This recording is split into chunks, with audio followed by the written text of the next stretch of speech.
Corduroy is a bear who once lived in the toy department of a big store. Day after day, he waited with all the other animals and dolls for somebody to come along and take him home. The store was always filled with shoppers buying all sorts of things, but no one ever seemed to want a small bear in green overalls.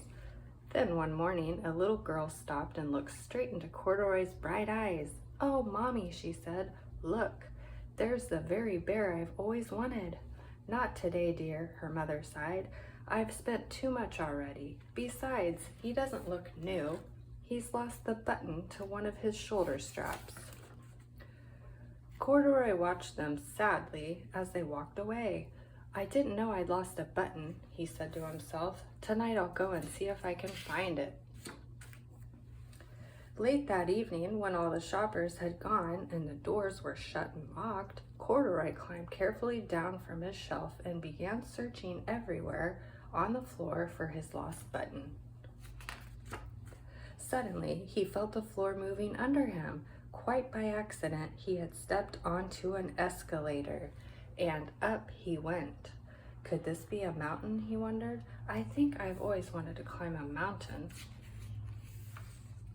He stepped off the escalator as it reached the next floor, and there, before his eyes, was a most amazing sight. Tables and chairs and lamps and sofas and rows of beds.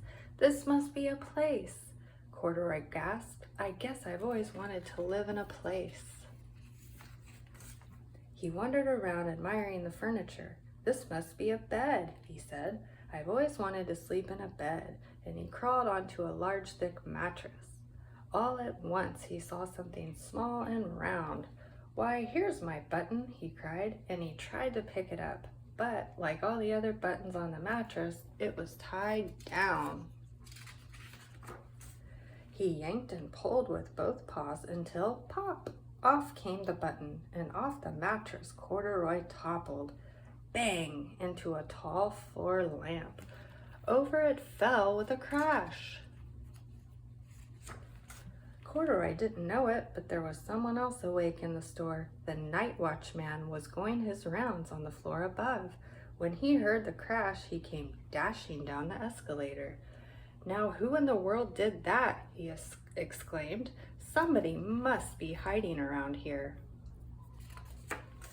He flashed his light under and over sofas and beds until he came to the biggest bed of all, and there he saw two fuzzy brown ears sticking up from under the cover. "Hello," he said. "How did you get upstairs?" The watchman tucked Corduroy under his arm and carried him down the escalator and set him on the shelf in the toy department with the other animals and dolls. Corduroy was just waking up when the first customer came into the store in the morning, and there, looking at him with a wide, warm smile, was the same little girl he'd seen only the day before. "I'm Lisa," she said, "and you're gonna be my very own bear. Last night I counted what I've saved in my piggy bank, and my mother said I could bring you home." "Shall I put him in a box for you?" the sales lady asked. "Oh, no, thank you," Lisa answered, and she carried Corduroy home in her arms. She ran all the way up 4 flights of stairs, into her family's apartment, and straight into her own room. Corduroy blinked. There was a chair and a chest of drawers, and alongside a girl-sized bed stood a little bed just the right size for him. The room was small, nothing like the enormous palace in the department store. "This must be home," he said. "I know I've always wanted a home."